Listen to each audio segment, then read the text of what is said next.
got it. Well, oh well. La-di-da, la-di-da, la-di. Remix.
Watch out!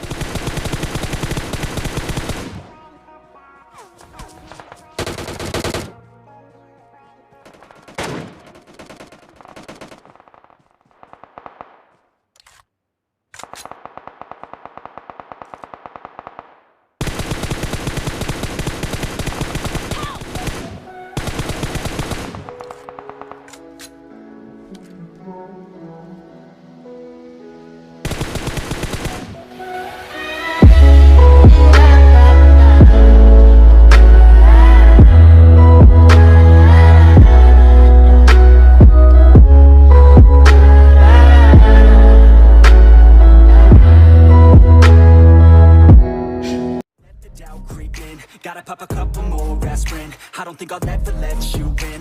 Easier to break it off best friends. I don't really understand myself. I don't really understand, need help. I don't wanna be left on the shelf. Couldn't even hear me if I yelled. It's so cold outside. I'm alone, I'm alright. It's so cold outside. I'm alone, I'm alright. It's so cold.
sick of being screwed, feel my own adrenaline. Yeah, I do just what I do, and I hope you let me in, yeah.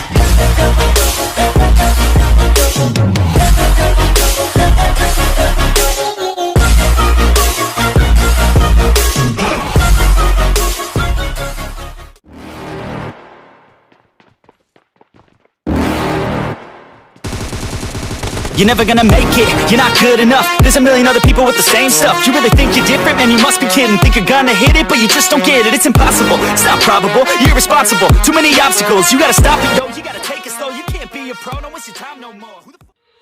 I love everything. Fire spreading all around my room. My world's so bright, it's hard to breathe, but that's alright. Hush.